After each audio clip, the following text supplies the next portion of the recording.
Hosley. Hosley at the 30. Has got a wall of blockers, and Hosley is gone. 80-yard punt return. The SicEm365 Radio Live Guest VIP Hotline is sponsored by Stonewood Dental. We are all in this together. Ken Hatfield, R.C. Slocum, Bob Stoll, Phil Bennett, among some of the names of coaches who Jeff Grimes was on staff with as he was growing up through the system and coaching, of course, most recently at Brigham Young, and now the offensive coordinator at Baylor under Dave Aranda, and also 1 year as the offensive line coach under Hall of Fame coach Frank Beamer at Virginia Tech. And we're honored to have the Hall of Famer himself, Frank Beamer, join us on SicEm365 Radio. Coach, it's a pleasure. We appreciate your time. What did you see when you saw Jeff Grimes for the 1 year on your staff in 2013? Well, let me say thank you for having me on.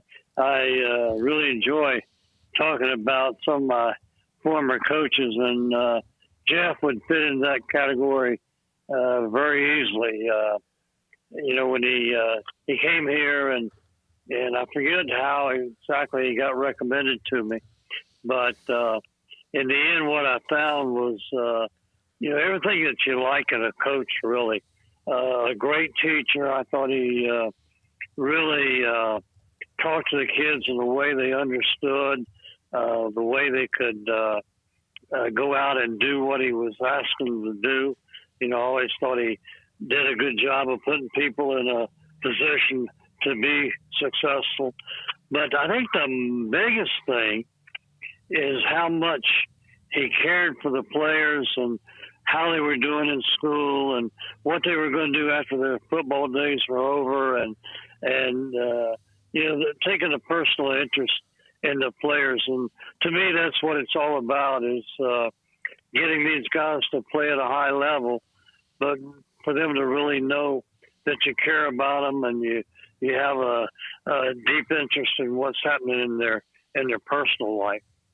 Your style of football, of coaching, strong defense, special teams, very exacting, very precise in the fundamentals, is not something that every coach wraps their arms around or does the same way. Does it take a special coach to kind of dive in to your style of coaching?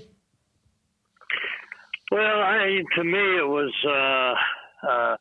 a way that, if you could play good defense, if you had a good kicking game, and then score when the opportunities came, when you got field position and could get some points on the board, it was a good way to win football games. And that's what we believed. That's what our program believed. And that's, that's the way we did it for a number of years, really.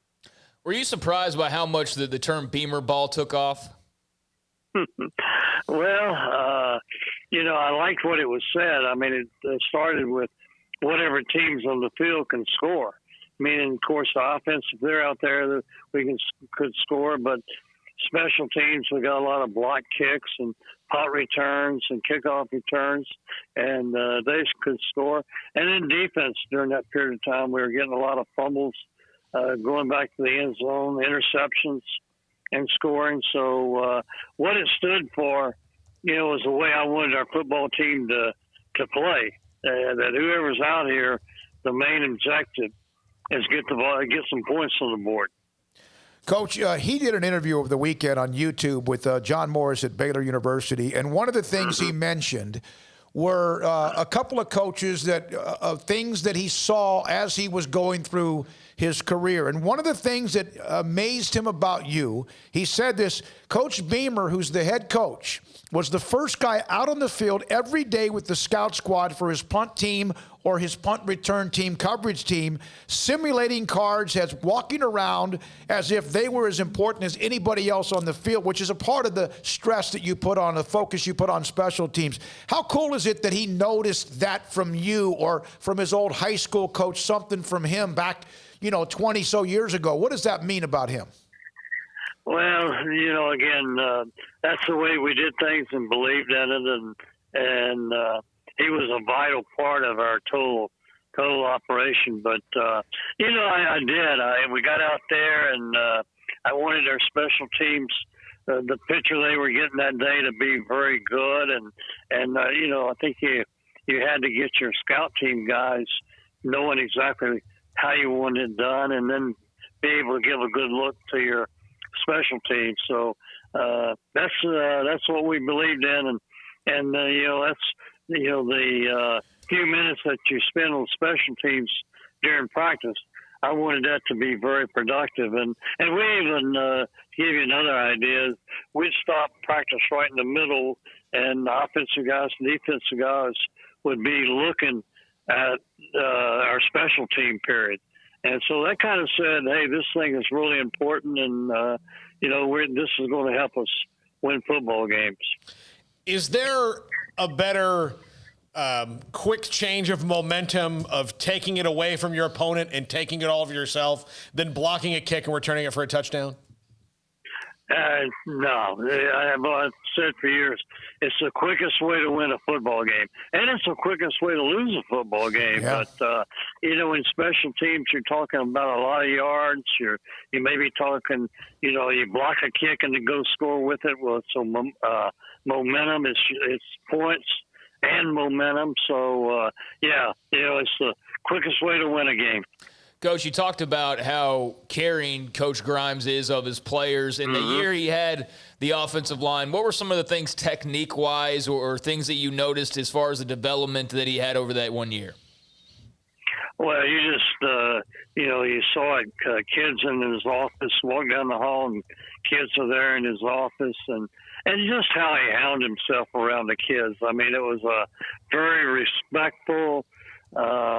They knew he knew what he was talking about, so they were going to do it exactly the way he said it. And he was a great coach for me. I'm thankful I had the opportunity to have him for a few years, and he really did make us better.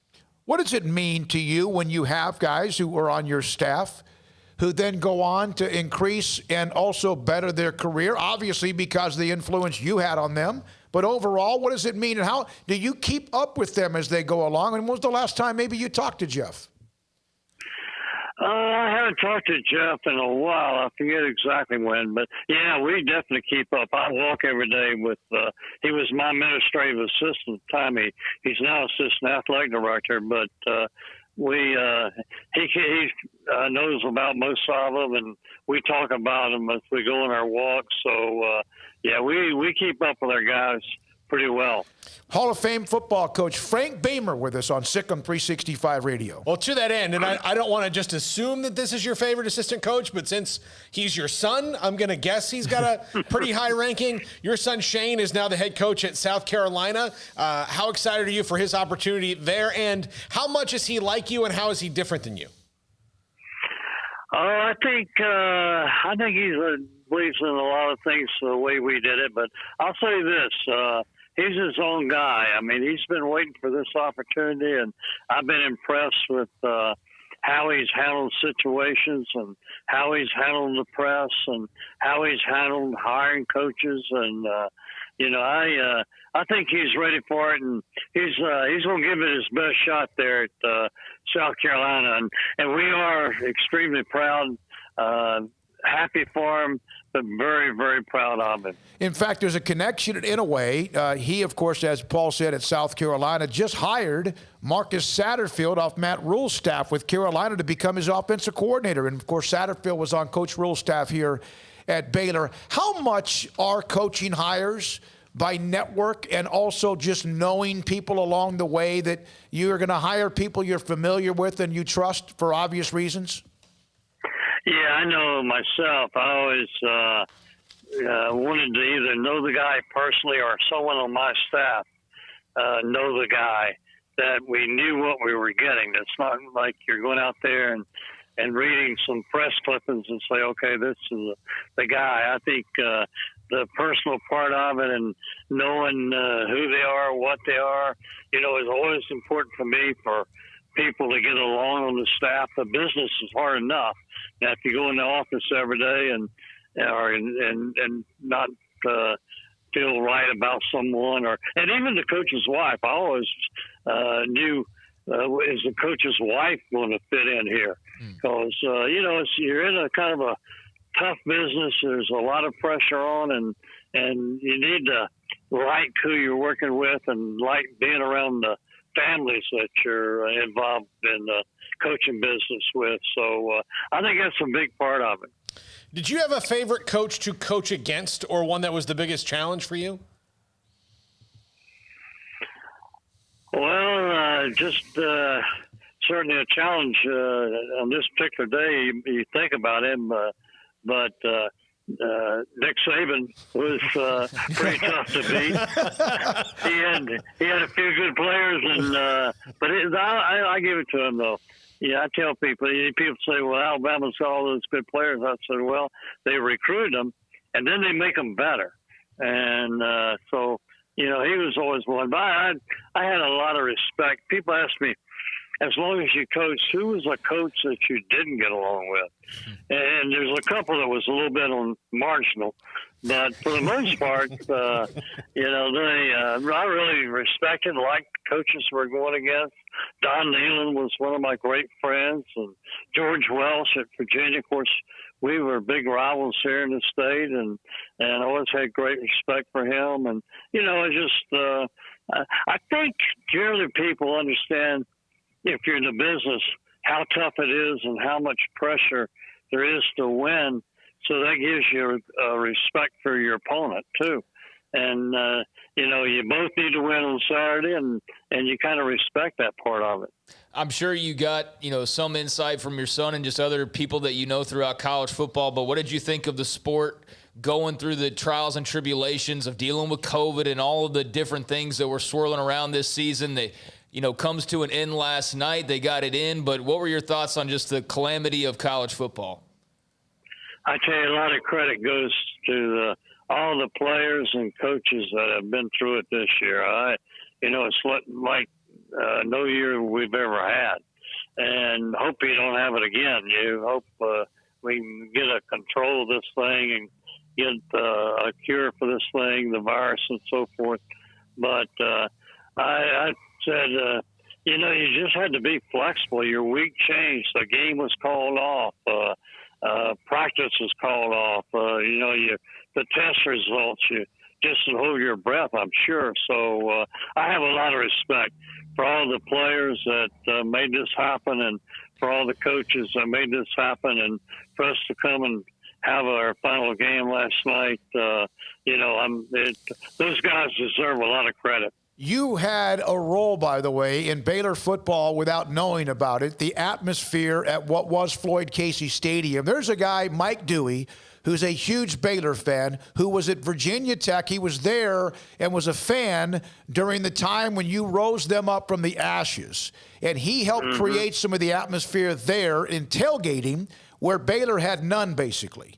And I want to throw his name out there. You didn't know that, but he changed the tailgating atmosphere around what was Floyd Casey Stadium. It's no longer there. And I just wanted you to know that. That's a local guy, and he's a businessman locally, and I didn't know if you didn't know that, but I thought I'd throw his name out there. Well, there's a lot of smart people there at Virginia Tech, I'm glad to see it spreading around the country. I bet. Congratulations. What did you think of how dominant Alabama was last night? I thought it was I tell you, when a team can't decide which one of about three players should be up for a Heisman Trophy, that probably tells you a lot about their team. And, but again, Coach Saban's going out there and recruit those guys, and they get them better. And what a performance. What a team, and what a performance. Frank, one more question, if you don't mind. You were at Virginia Tech for a long time. There were always coaches who seemed to be at schools for not just 10 or 12 or 15 years, but 20, 25, and that's not the norm anymore. People are moving on. What are your thoughts about the loyalty and how long you were at Virginia Tech? Murray State before that as a head coach, and how the trend is now 5 or 6 years, or in some cases, people being shown the door even if they take a team to a bowl game. Yeah. A lot of people would ask me for advice, and and when they're thinking about a job or whatever. And my advice to them, and I really meant it, I said, if you're happy, if you really look forward to waking up in the morning and going to work, then I would really think twice about changing jobs. You know, you may think, hey, there's more money here, and it may be a little more prestigious here or whatever, but there's something about happiness and feeling good about where you are and who you're working with and who you're working for. And so that was always my one rule that I tried to give advice to, is that, hey, if you're happy, I'd really think twice about changing jobs. One more, as I said, one more thing. Jeff Grimes now at Baylor. He was under your guidance. Your thoughts to Baylor fans about what they have now as an offensive coordinator in Jeff Grimes? Oh, they got the best. They're going to really like him and what he's about and how he'll be in that community, and great family. And, you know, just you're really lucky, because you got one of the best coaches in the country, one of the best people in the country, and I should say it like this, one of the best coaches, but even a better person. So you're going to be really happy with Jeff, I'll assure you. Coach, it's an honor to have you on the show. College Football Hall of Famer Frank Beamer, thank you for your time today. Thank you, and I'll be keeping up with your program. I'll be watching you there. I hope so. We'll check back in with you when they get moving. That's Frank Beamer. Thank you. Virginia Tech, College Football Hall of Fame in 2018, he was inducted. At Virginia Tech, he was there from 1987 to 2015, and the job he did there was phenomenal. You did not play in Virginia Tech. There was not, no matter if they had one of the Vick brothers or Tyrod Taylor or good quarterback or Michael Vick. Michael and Marcus was good too. Marcus, yep. But any of those guys, whether they had a stud quarterback or running back or whatever, or if it was just one of those teams where you knew if you scored 21 points, you might be okay. But 21 points is going to be hard to get to because of the way that they played. You did not roll in against Frank Beamer and roll out without a heartburn. He was that kind of coach. 238, 121, and 2 when he was at Virginia Tech for 29 years. He was at Murray State prior to that. Phenomenal record, and he was, no question, he was a guy that special teams, it was as important as anything they did on either side of the ball, offense or defense, and you knew you better be protecting your punter, your extra points and field goals, your coverage team, and everything else. But it's great to hear from him. And yet another coach that had some sort of influence on Baylor's offensive coordinator